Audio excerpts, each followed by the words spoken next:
Louvado seja Deus. Amém. Irmãos, dando sequência na nossa reflexão, na semana passada, aqueles que estiveram aqui vão se lembrar disso.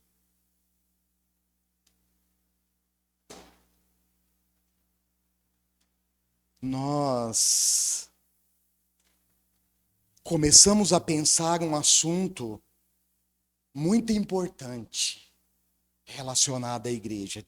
Esse assunto diz respeito à identidade e missão da igreja, lembra? E a semana passada, irmãos, nós trabalhamos alguns aspectos. Eu confesso para vocês que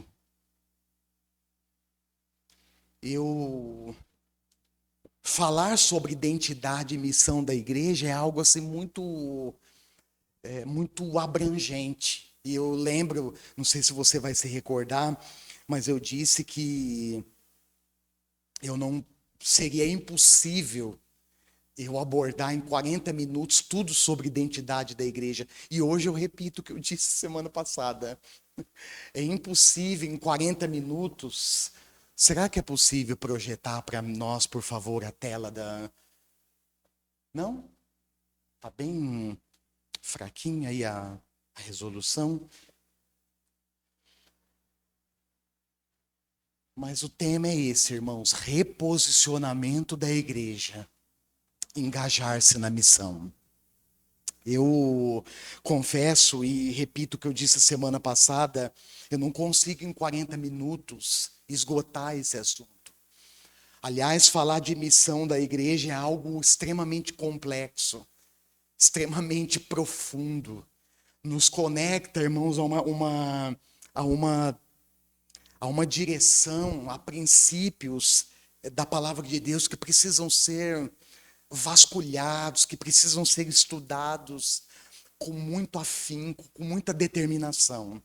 Então, a minha intenção aqui hoje é compartilhar alguns aspectos da missão da igreja, tá bom?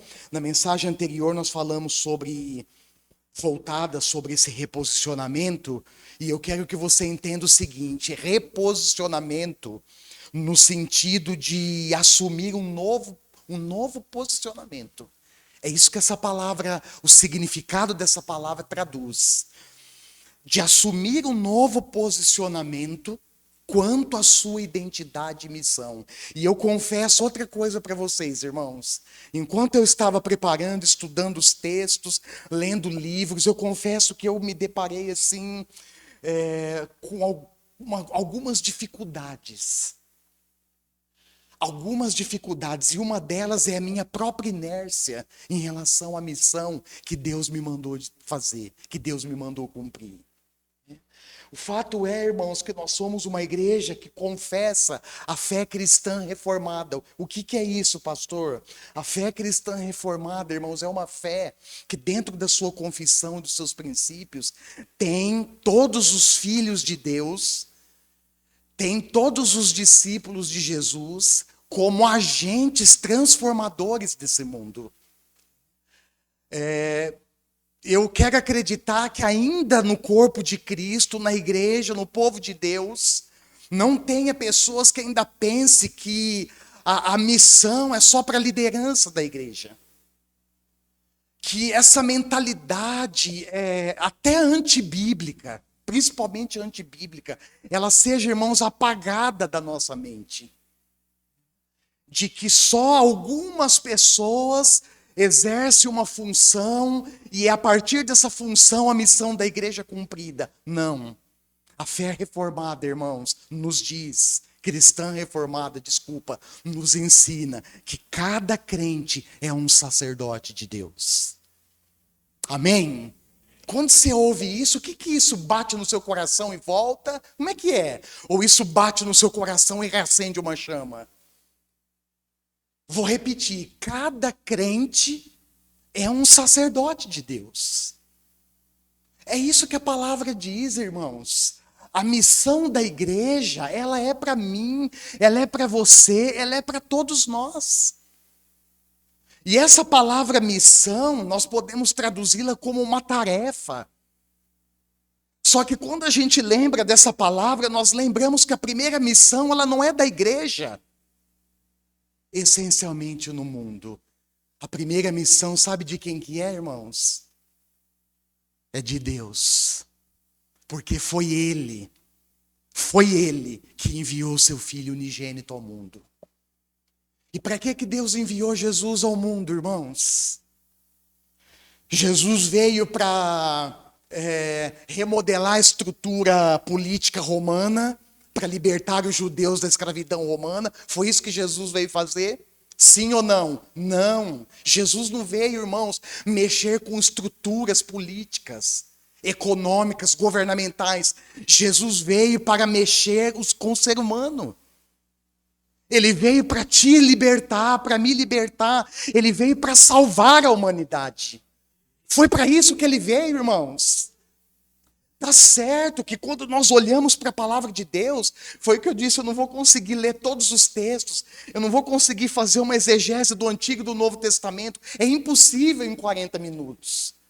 Por isso que vale a pena depois pensar esse tema. Vale a pena anotar e estudar os textos, procurar outros textos de vários das Escrituras que eu inclusive nem citarei aqui. Porque a primeira missão, irmãos, é de Deus. Se nós temos compromisso com Deus, escuta bem o que você vai ouvir. Limpa o ouvido aí.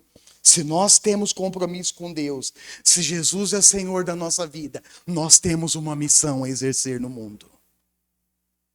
Nós não estamos aqui, irmãos, por acaso. A igreja não é um clube onde as pessoas se reúnem para bater um bom papo. A igreja não é um ajuntamento de pessoas que se reúnem apenas para serem abençoadas por Deus, para receber dádivas divinas. A igreja, irmãos, ela tem uma missão a exercer nesse mundo.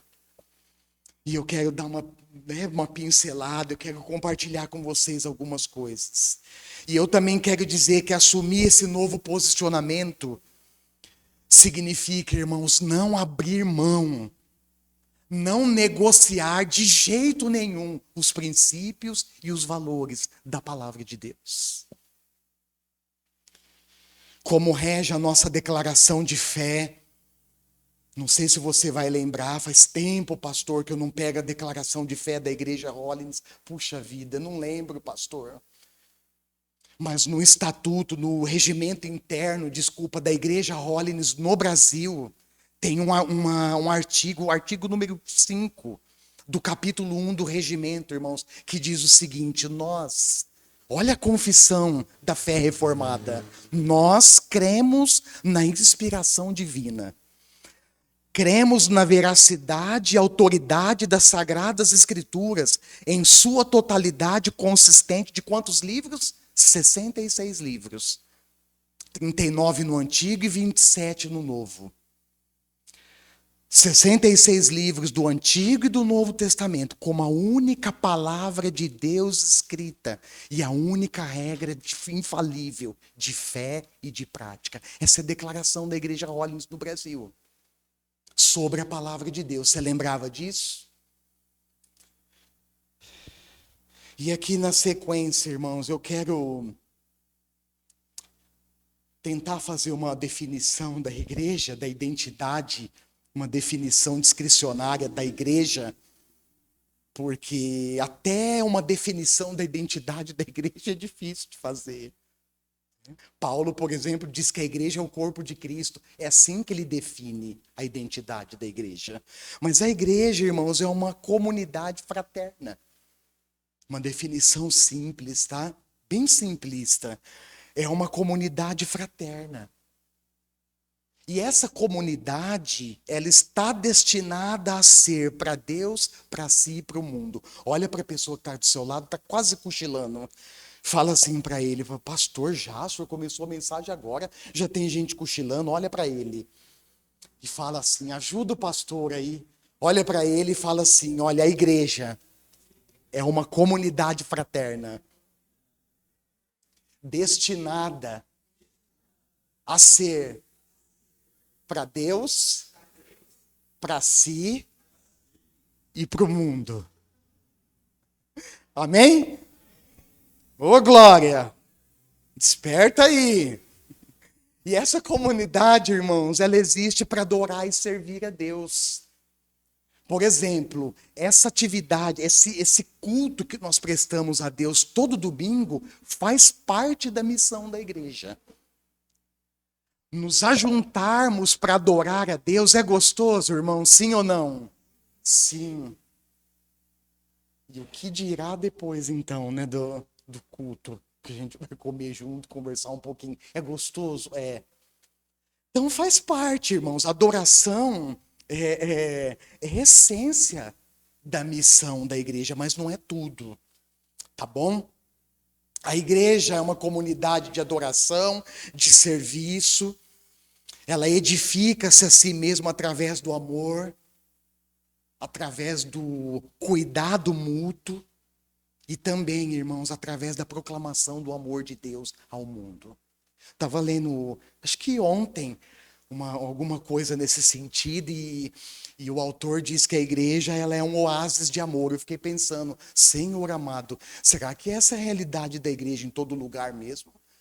Será que a comunidade que nós estamos é um oásis de amor ou é um oásis de contenda, de confusão? Misericórdia. Não, a comunidade que eu estou inserido, irmãos, eu digo isso com verdade, com franqueza, é uma comunidade de amor. Amém? É uma comunidade que se importa comigo e com a minha família. E eu sou grato a Deus por vocês.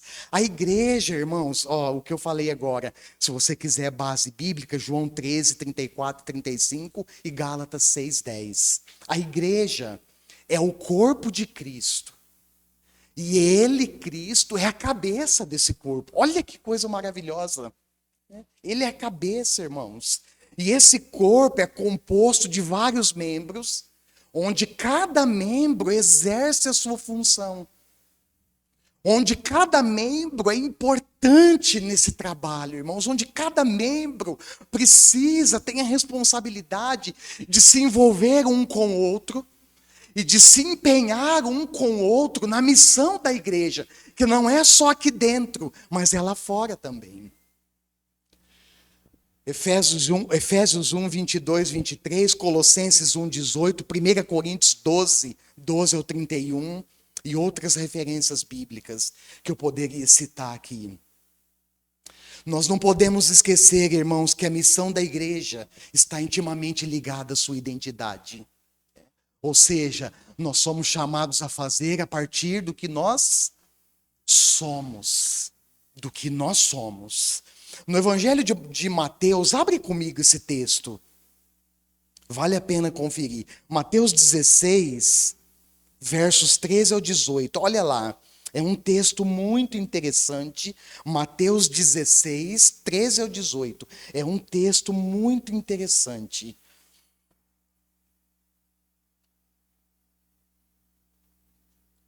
Primeiro, se você for olhar o contexto, os fariseus e os saduceus estão pedindo um sinal para Jesus. E Jesus fala, ó, nenhum sinal, essa geração incrédula me pede um sinal, nenhum sinal será concedido, a não ser o sinal de Jonas. Jesus já estava se referindo ao quê? A sua morte, sua ressurreição.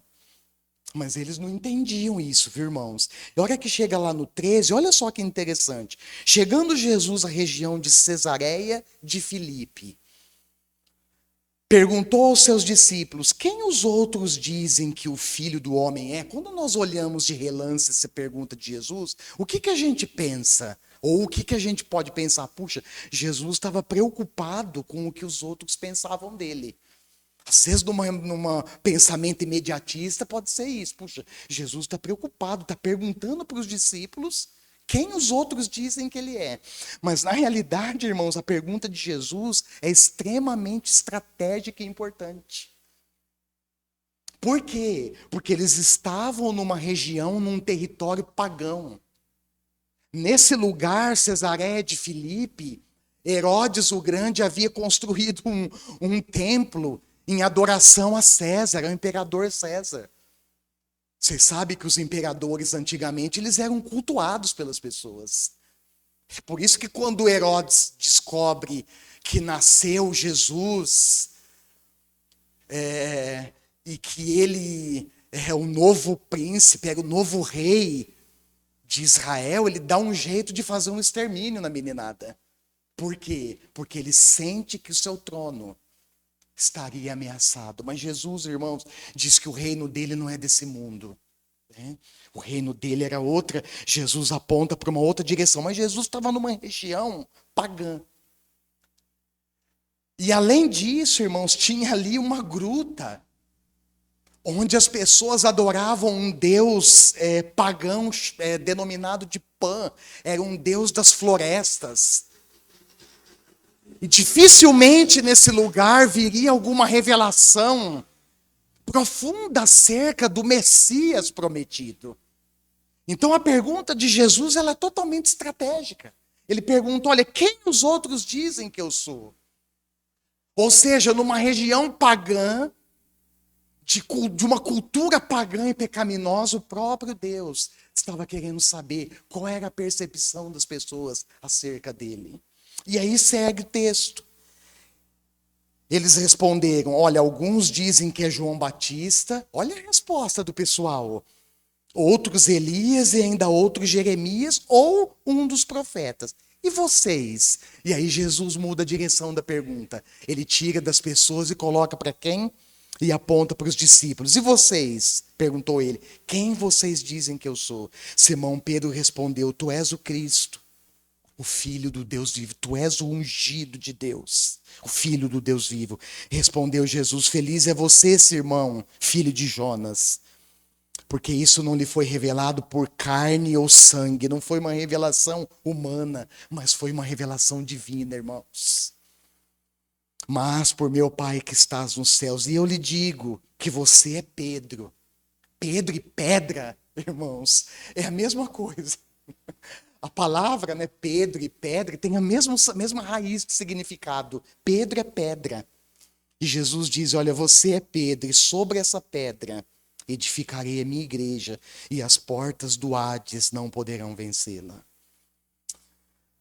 Amém. Olha que texto, irmãos. Nesse texto, após essa confissão extraordinária aqui, revelada pelo Pai, pelo próprio Deus a Pedro, e na realidade essa revelação, ela tem na sua essência a identidade de Jesus. Porque Pedro diz, olha, tu és o Cristo. A palavra Cristo, no seu significado original, é traduzida como ungido. Olha, tu és o ungido de Deus. E aí ele complementa, tu és o ungido e tu és o filho do Deus vivo. O próprio Jesus aqui, irmãos, a partir dessa confissão da sua identidade pronunciada por Pedro e revelada pelo Pai, Jesus ele faz uma afirmação importante sobre a igreja. Olha aí para o texto. O que ele diz? Ele diz que a igreja, ele aponta nitidamente que a igreja é sua posse. Olha lá o que ele diz. Verso 18, sobre essa pedra edificarei a minha igreja. Jesus está claramente, nitidamente mostrando que a igreja é posse sua, é propriedade exclusiva dele. E por isso as portas do Hades não podem vencê-la. Essa palavra Hades pode ser traduzida por profundeza, sepulcro ou morte. O que Jesus estava dizendo claramente, irmãos? Que a morte, ela não tem poder sobre a igreja. Ou seja, a igreja, exatamente por isso, ela não pode morrer. Ela continua e continuará viva até Jesus voltar. E digo mais para você, sabe quem edifica a igreja? É Jesus. Ele diz, olha, eu edificarei a minha igreja. Pedro seria um coadjuvante nessa edificação. Eu e você somos coadjuvantes nessa edificação. Mas a edificação espiritual, irmãos, plena, quem faz na igreja é Cristo. A igreja não fecha, irmão. Sabe por quê? Porque a igreja não é prédio, a igreja sou eu e você. Eu lembro no começo da pandemia, tinha crente que ficou desesperado, vai fechar a igreja, e agora eu pensava, fechar a igreja? Como assim? A igreja sou eu. A igreja é você, a igreja somos nós, a igreja não fecha, a igreja não está só aqui nessas quatro paredes, ela está onde nós estamos. E a essência dessa identidade, preste atenção nisso, irmãos. A essência de quem nós somos precisa estar presente na sua e na sua e na minha vida. Desculpa, onde nós estamos. Você está em casa? A essência da igreja está ali. Você está no trabalho? A essência da igreja precisa estar ali. Você está na universidade? A essência da igreja precisa estar ali. E eu me lembro, eu acho que eu já contei isso. Eu me lembro vagamente, mas acho que eu já contei que eu venho de uma comunidade cristã reformada que quase foi extinta, irmãos, mas não foi extinta. Sabe por quê? Porque quem é o Senhor da igreja é Jesus. Não são homens, irmãos. A cabeça da igreja é Cristo. E dessa igreja onde eu fiz parte, amo de coração, cresci ali, aprendi ali, fui machucado e ferido ali. Tantas coisas aconteceram comigo, irmãos, nessa comunidade. Igreja que investiu na minha família, na minha vida. Quando eu ingressei no seminário, não tenho vergonha de dizer isso, pelo contrário, eu tenho orgulho, alegria. Eu não tinha recursos, estava casado com um filho pequeno, não tinha recursos, irmãos, para estudar. E eu queria fazer seminário, a igreja investiu na minha vida. É por isso, irmãos, que hoje eu estou aqui. Uma comunidade de amor, uma comunidade de aspectos positivos, mas também de aspectos negativos. Uma comunidade que aprende a amar, mas que às vezes também pisa na bola. Nós somos igreja, irmãos, nós somos pedras vivas, nós somos humanos, Deus continua trabalhando em nós. Não existe comunidade perfeita nessa terra. Ela vai existir quando Jesus voltar. Então, se existem picuinhas, problemas aqui, vai existir em outros lugares. Se existem pontos positivos aqui, pontos a melhorar, a construirmos juntos, também existem outras comunidades. E dessa igreja, irmãos, quase extinta, saíram 4 pastores pastores denominacionais de dedicação inclusiva. Um deles sou eu que vos falo. Sabe o que é isso, irmãos? Obra de Deus. Obra de Deus. E eu me lembro no início da minha conversão, eu namorava com a Patrícia já, e um dia Deus me chamou para ser pastor da igreja. Irmãos, eu não tinha perspectiva nenhuma de estar aqui, eu não tinha sonhos de estar aqui. Pelo contrário, esses dias em casa conversando, eu falei, os meus sonhos eram outros. Os meus planos eram outros, mas a Bíblia diz, irmãos, que os planos de Deus, ele não se frustra. Aquilo que ele determinou para nós, ele cumpre. Eu lembro que eu chamei a Patrícia logo no comecinho e falei, olha, tem uma coisa para te falar. O seguinte, Deus me chamou, não sei como é que vai ser, Deus me chamou para ser pastor, eu não sei como é que vai ser, quando vai ser, Deus me chamou. Tá comigo nessa? Olha para o teste, irmãos, olha a prova de fogo. E ela está comigo até hoje. Está passando na prova, irmãos. Está passando no teste de fogo. Né? Mas eu também me lembro, irmãos, antes de abandonar tudo para seguir o ministério, eu conversei com ela de novo. E disse, olha, não dá mais para ser um Jonas na vida. Eu tentei fugir de Deus, irmãos. Lembra da história do profeta Jonas? Hoje eu leio, irmãos, fico pensando como Jonas foi ingênuo. A ponto de pensar que ele podia escapar de Deus. Mas eu fui um Jonas. Num período da minha vida, eu tentei fugir. Chegou uma hora, irmãos, que não dava mais. Eu sentei com a Patrícia e disse: olha, é agora. E aí? Ela falou: não, arruma as malas. É isso mesmo. Arruma as malas e vamos embora. E é por isso que eu estou aqui. Preste atenção, querido. A edificação da igreja, ela é promovida por Deus. A igreja continua viva. Ela é a embaixada de Cristo nesse mundo. Ela é o corpo de Cristo. E ele é a cabeça. Agora, quando nós falamos de missão, que é outra palavra, como eu disse, abrangente, nós precisamos, irmãos, tomar cuidado com algumas coisas. Primeiro, tomar cuidado para não caminharmos com uma visão distorcida sobre o que é missão da igreja. Olha para a pessoa que está do seu lado. Obrigado, viu? Você está observando aqui. Obrigado, você ajudou ela a despertar. Valeu mesmo. Obrigado, viu? Hashtag tamo junto. Valeu mesmo. Ajudou. Não precisou nem jogar água no rosto? Jogou? Não, né? Precisou não. Tá bom. Obrigado. Olha para ela e fala assim. A missão da igreja é no mundo e para o mundo.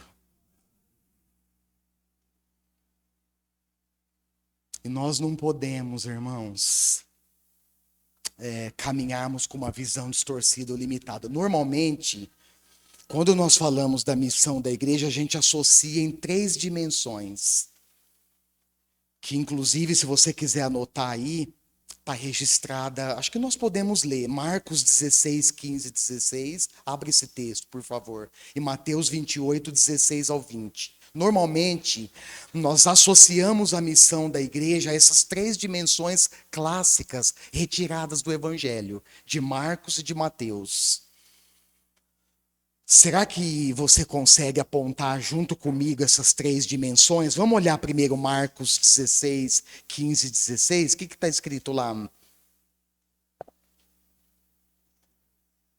E disse-lhes: vão pelo mundo todo e preguem o evangelho a todas as pessoas. 16. Quem crer e for batizado será salvo, mas quem não crer será condenado.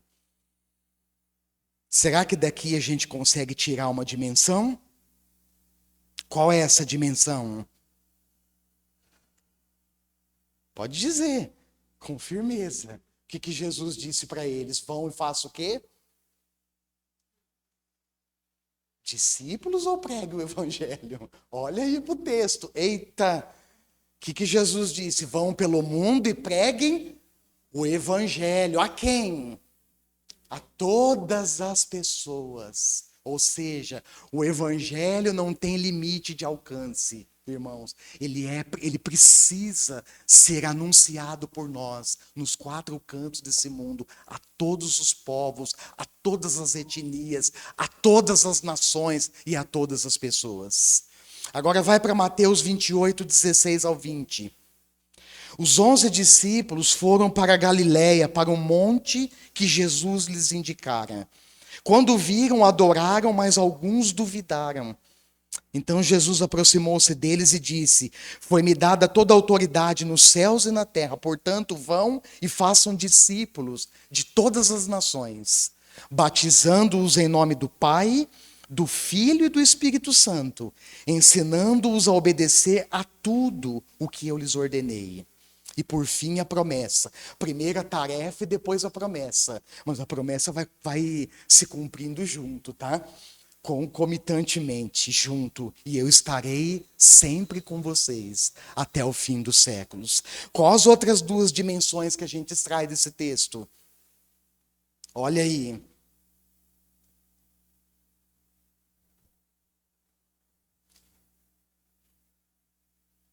Já destacou? Pode falar. A primeira dimensão nós extraímos de Marcos 16, 15 e 16. Pregue o evangelho. Qual a outra dimensão, outras 2 dimensões da missão, que não se resume, inclusive, só nisso, tá? Por favor. Oi? Fazer discípulos, ótimo. E a outra, para arrematar?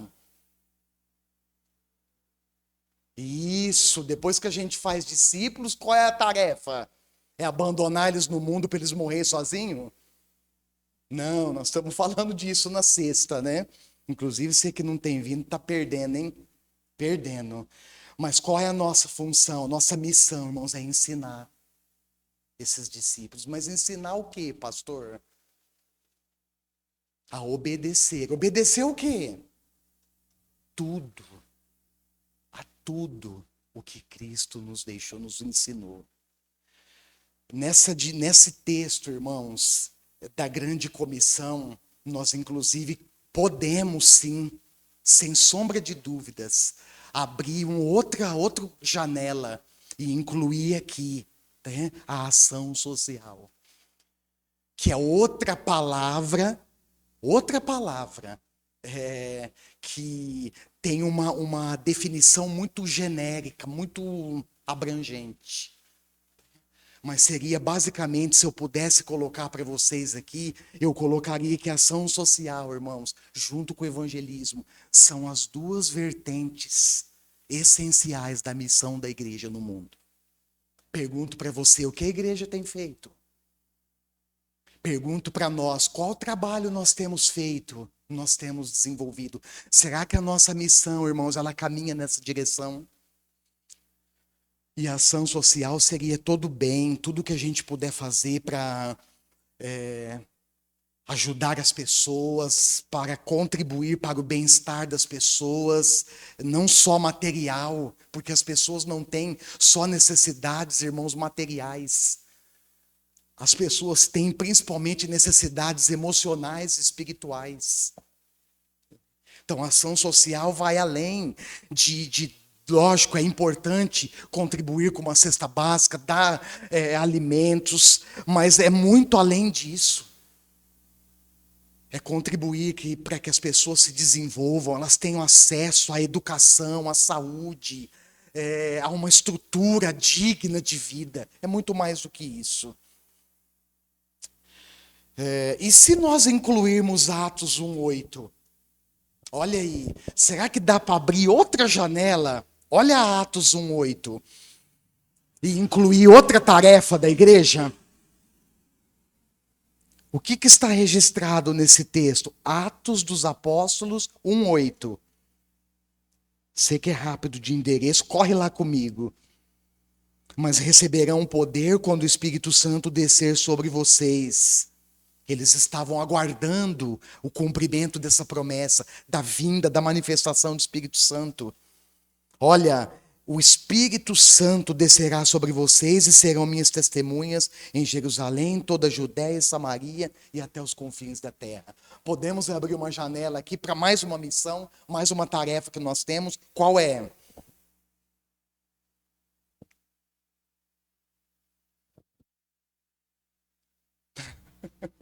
Ouvi bem baixinho, desculpa.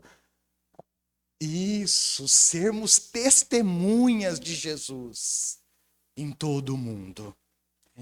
E testemunho, irmão, significa tornar público. Isso é um testemunho. Aquilo que nós ouvimos, aquilo que nós vimos e as experiências que nós temos com Deus. Mas eu quero olhar com um olhar mais atencioso para outro texto. Abre comigo Marcos, capítulo 10, verso 45. Olha lá. Quando nós olhamos para essa declaração de Jesus, irmãos, uma declaração, aliás, que foi feita para os filhos de Zebedeu, Tiago e João, porque eles fizeram um pedido ambicioso,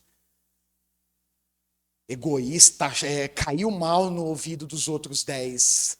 A turma ficou indignada com eles. Mas a partir desse pedido feito pelos filhos de Zebedeu, Jesus ele dá uma resposta, irmãos, que nos fornece uma compreensão ainda mais profunda da nossa missão. Foi dele e também é nossa.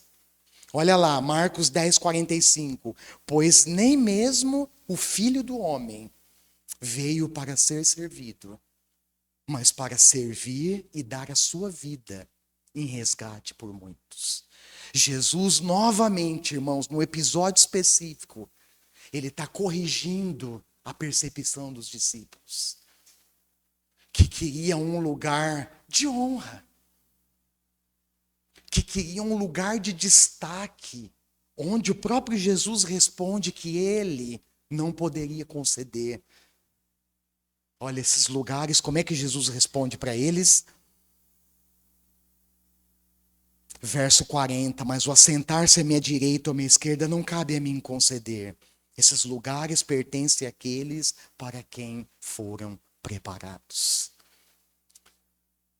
Jesus está ensinando de novo, irmãos, que aqueles que querem ocupar uma posição de destaque precisam servir. A posição de destaque para Jesus, na realidade, é essa, é o serviço.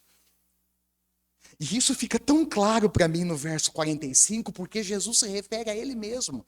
Filho do homem é ele.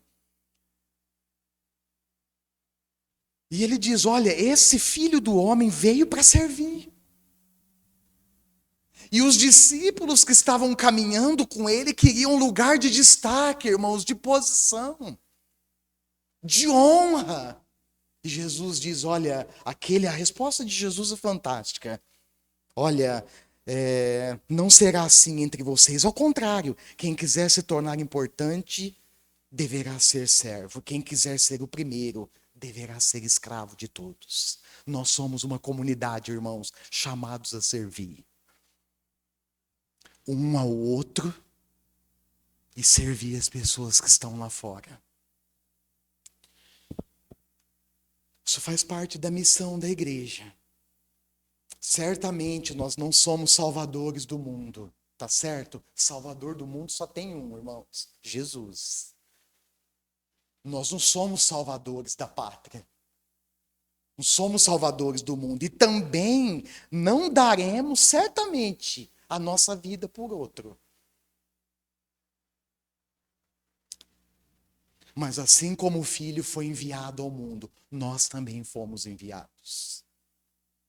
Eu gosto de uma afirmação que o John Stott escreve no seu livro intitulado Discípulo Radical, inclusive o último livro que ele escreveu, acho, se eu não me engano, aos 88 anos, e ele não usava computador, ele só usava caderno e caneta.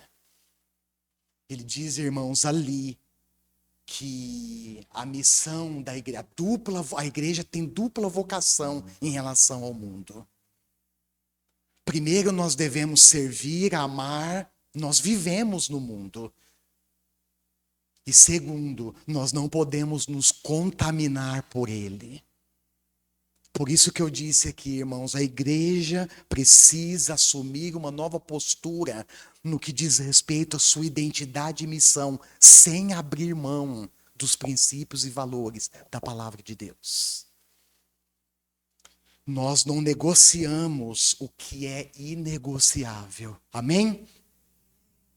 Alguns textos provam isso que eu disse agora, mas eu quero resumir, passar aqui por alguns.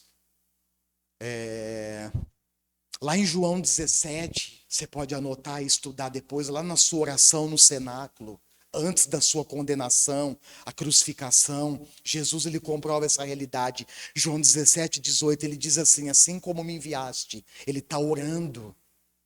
Ele ora por si, ele ora pelos seus discípulos, ele ora por aqueles que se tornariam seus discípulos. Isso é maravilhoso. Ele diz, olha, assim como me enviaste ao mundo, eu os enviei ao mundo. João 20, 21, agora após a sua ressurreição, morte e ressurreição, Jesus transforma essa oração, declaração, numa ordem, irmãos. Olha só, ele diz, novamente Jesus disse, paz seja com vocês, assim como o Pai me enviou ao mundo, eu os envio. O apóstolo Paulo, escrevendo aos santos que estavam em Filipos, lá no capítulo 2, versos 5 ao 8, Paulo nos ensina, irmãos, que para servir, presta atenção, para servir, a nossa atitude deve ser a mesma de Cristo. Olha lá Filipenses 2, 5 ao 8, nós precisamos nos esvaziar de nós mesmos e assumirmos uma posição do quê? De servos. Ele diz também, ele aponta o caminho da humildade, ele aponta o caminho da obediência, que também deve nos impulsionar nessa missão. Se tem uma coisa que a igreja precisa, irmãos, para servir, para desempenhar essa missão, a sua missão no mundo, ou a missão que Deus nos deu no mundo, é um espírito humilde e obediente. Esse texto diz que Jesus foi obediente até a morte de cruz.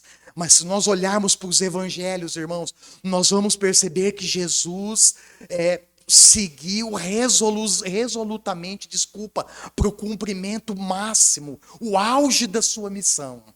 Sabe por quê? Porque ele sabia quem ele era e por que ele veio. E se nós, como igreja, tivermos essa compreensão, irmãos, certamente,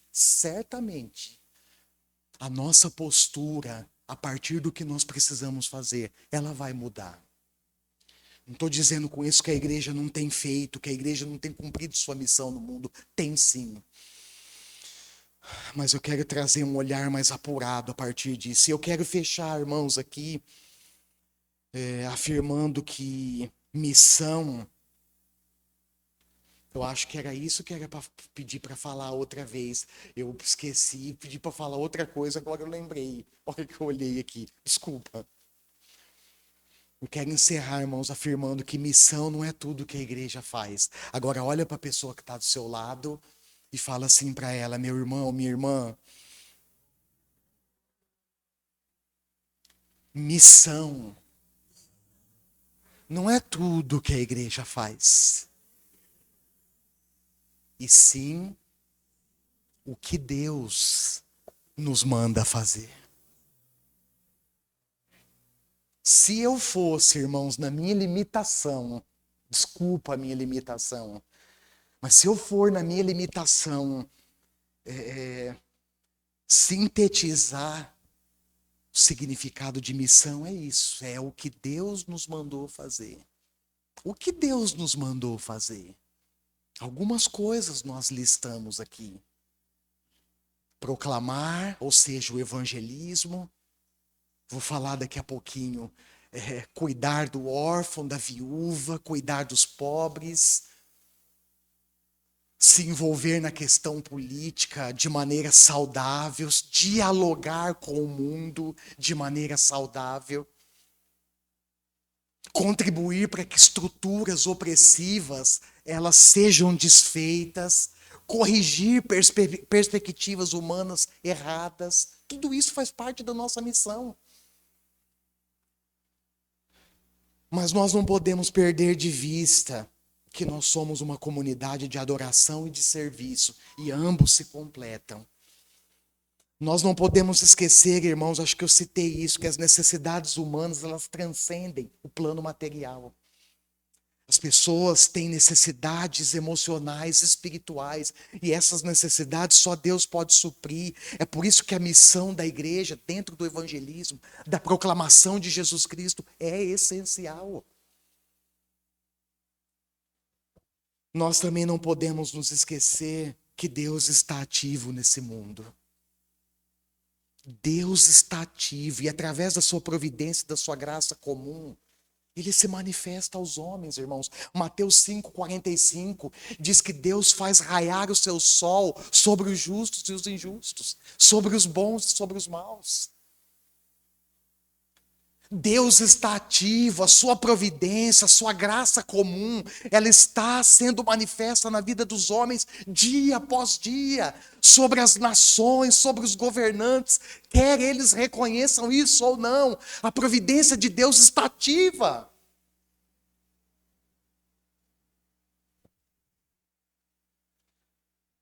Não podemos esquecer que a principal missão é de Deus que enviou seu Filho. Mas antes de enviar seu filho, Deus mandou seus profetas. Deus instituiu a sua igreja. Irmãos, nós somos, Paulo vai falar disso aos Coríntios, nós somos embaixada de Deus nesse mundo. E como embaixadores de Cristo, nós temos uma responsabilidade gigantesca de conhecer a vontade de Deus, de cumprir a sua missão, que Ele nos determinou nesse mundo. Embaixadores sabem que a mensagem que eles têm na ponta da língua é uma só. Qual é essa mensagem? É que Jesus é o Senhor, Ele é o Filho de Deus, Ele é o ungido de Deus, Ele veio para nos salvar. Irmãos, por incrível que pareça, ainda há fome de salvação nesse mundo. Às vezes o diabo, que é mentiroso, ele lança mentira na sua e na nossa mente, e nós aceitamos às vezes, irmãos. Quantas vezes ele tentou incutir na minha mente, ó, não fala para essa pessoa não, ela não vai aceitar. Ó, não entra aqui, vixe, essa família é complicada, você vai falar de Jesus, vai dar problema. Isso é mentira, irmãos. Essa é a principal mensagem de anúncio da igreja para o mundo. Jesus disse no seu discurso inaugural, nós falamos aqui a semana passada, Lucas 4, olha, o Espírito do Senhor está sobre mim. Ele me ungiu para quê? Para pregar para os pobres, para curar os doentes, para libertar os cativos, proclamar as boas novas do Senhor. E quando Jesus vira assunto nos céus, através da sua ascensão, onde ele está hoje aguardando o dia da redenção, ele envia quem para a igreja, irmãos? Pode falar alto, ele envia quem? O Espírito Santo. E eu pergunto para você e para mim, lógico, o Espírito Santo tem algumas funções específicas. Aí a gente precisa olhar com critério, estudar com critério a palavra de Deus. Mas vou citar uma das funções dele que fica claro para a gente. Ele é o nosso ajudador. Ele é o próprio Deus, o poder de Deus habitando em mim, habitando em você, habitando em nós. E para quê, irmãos? Atos 1:8, nós acabamos de ler. Olha, vocês receberão autoridade. Essa palavra é poder no grego, e a palavra é exousia, traduzida por autoridade. Olha, vocês vão receber autoridade quando? Quando o Espírito Santo descer sobre vocês. E para que essa autoridade? O texto deixa claro, Lucas, ei Lucas, ó, Lucas foi demais, irmãos. Escreveu o livro de Atos dos Apóstolos, Lucas responde lá, olha, vocês vão receber poder para serem testemunhas de Jesus. O poder que nós recebemos, nós precisamos entender isso, irmãos, não diz respeito a apenas uma graça desfrutiva.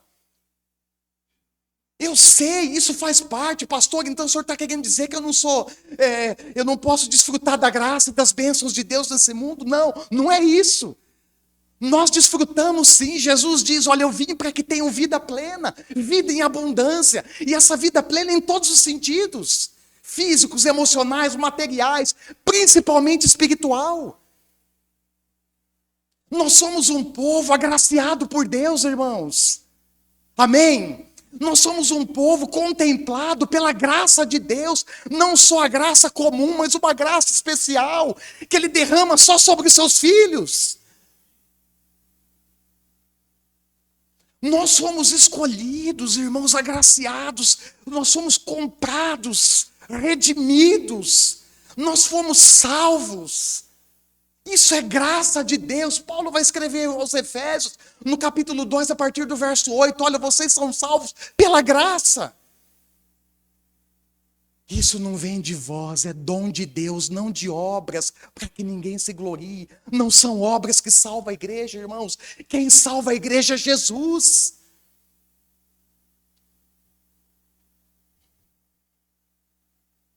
Mas nós não fomos, irmãos, se nós vivermos só nesse mundo fechado, recebendo graça, recebendo bênção, e fechar os olhos para um mundo em crise. Nós falamos disso, bastante disso em Sapezal, né, Cris?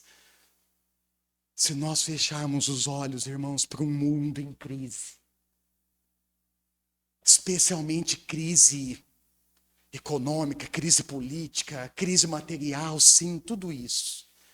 Mas se nós fecharmos os olhos para milhões e milhares de pessoas que estão em crise emocional, espiritual, que estão padecendo sem Cristo, presta atenção no que você vai ouvir. Nós estamos deixando de cumprir a nossa missão. Nós precisamos, irmãos, abandonar a timidez. No começo da minha conversão, eu era assim. Deus foi trabalhando em mim. Eu era tímido ao extremo, irmãos. Não abria minha boca muitas vezes para falar de Jesus. Mas quando nós olhamos para a palavra, nós somos chamados, conclamados a anunciar Cristo.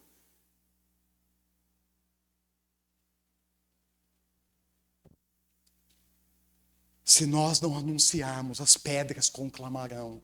Lembra daquele texto quando Jesus foi aclamado, entrando em Jerusalém, colocaram os tapetes, as folhas de palmeiras, e o povo gritava: Hosana!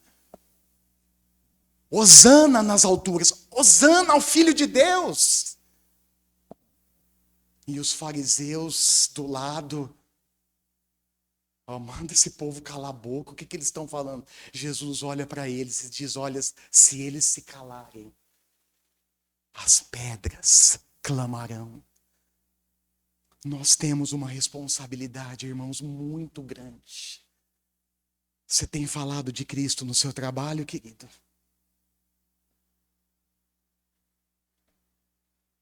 Você tem falado de Jesus na sua casa, nos seus círculos de amizade? Você tem anunciado Cristo?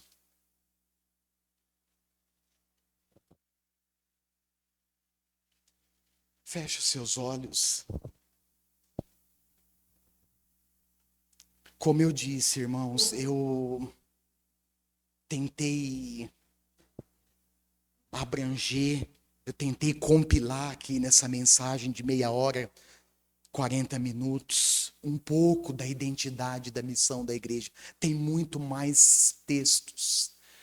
O tema é muito abrangente e profundo. Vale a pena pensar nesse texto. Vale a pena mergulhar nas escrituras. Vale a pena, na realidade, nós precisamos descobrir qual é a essência da nossa missão, irmão. Da nossa identidade, e da nossa missão. Nós não queremos caminhar como uma igreja que vai tateando, entende? Como uma pessoa com deficiência visual que vai tateando sem saber ao certo onde pisar, qual a direção tomar. Nós precisamos ser um povo, irmãos, autêntico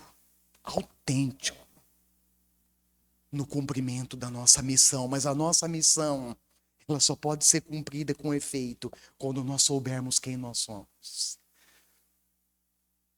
Falei a semana passada e repito aqui, quando você pensa em igreja, o que você pensa? Pastor, eu lembro do meu amigo que cresceu comigo na infância. Legal, mas isso não é a identidade da igreja, querido. Pastor, quando eu penso na igreja, eu penso nas festinhas que tinha e que ainda tem. Puxa, legal, mas isso não tem nada a ver com a identidade da igreja, irmãos. Pastor, quando eu penso em igreja, eu penso nos eventos que a gente faz para atrair público, pessoas. Isso não faz parte da identidade da igreja, irmãos.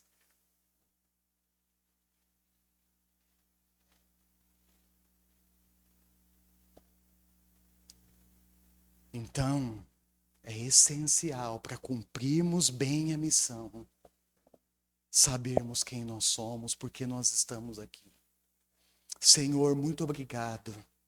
É uma noite de alegria, de festa, de celebração.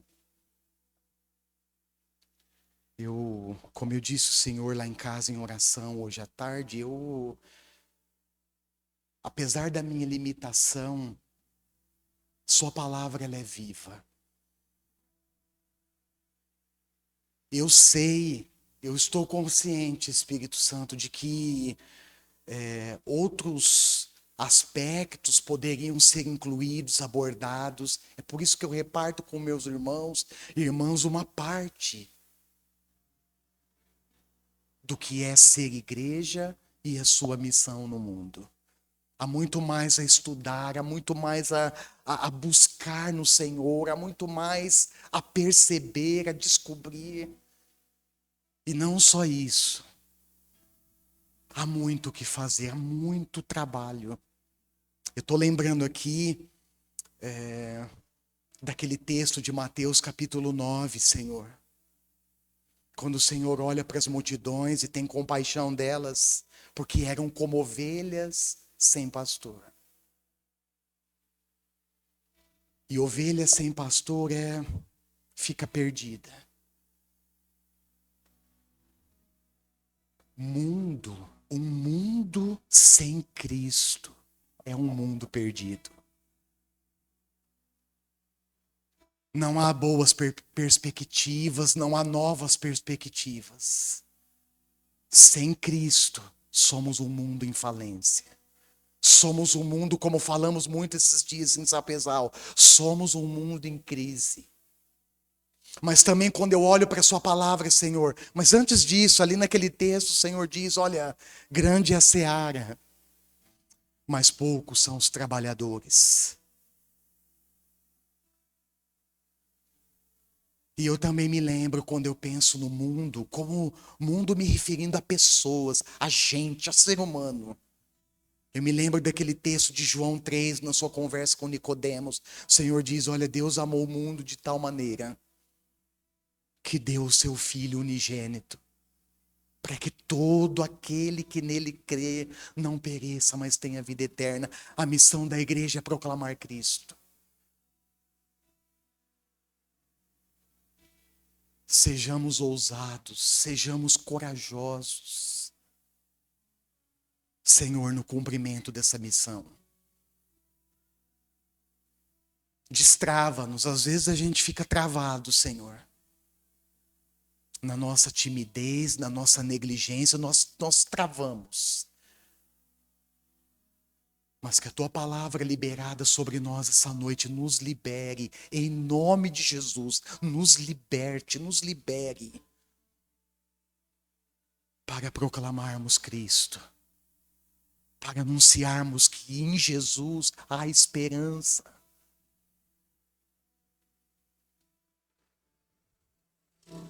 Mas não queremos andar, Pai, com uma perna só, mas com as duas pernas. O outro apoio, outra direção da nossa missão é a ação social, é nos envolvermos com o mundo, é tentarmos de alguma forma minimizar, tentar de alguma forma, Senhor, contribuir. Fazer o bem a todos, é isso que Paulo escreve. Faça, enquanto há oportunidade, ele escreve, faça o bem a todos. Façam o bem a todos. Também no outro texto ele diz que nós somos chamados para boas obras. As boas obras, elas glorificam o Senhor. E a ação social basicamente é isso, é boas obras a favor de um mundo necessitado, não só num plano material, mas especialmente num plano emocional e espiritual. Abra os nossos olhos, Senhor. Ajuda-nos a pensar juntos, a estudarmos juntos, a buscarmos caminhos adequados, caminhos sensatos, equilibrados, especialmente apoiados na tua palavra, para cumprirmos a missão que nós temos que cumprir. Eu oro que a tua graça seja sobre nós. Em nome de Jesus. Amém. Amém. Obrigado. Deus te abençoe, querido. Eu quero dar os avisos finais e depois eu vou pedir para os irmãos permanecerem, né? E pedir apoio do pessoal para a gente se organizar aqui. Para a gente celebrar, comemorar o Dia dos Pais. Irmãos, quarta-feira, às 19h30, nós temos reunião.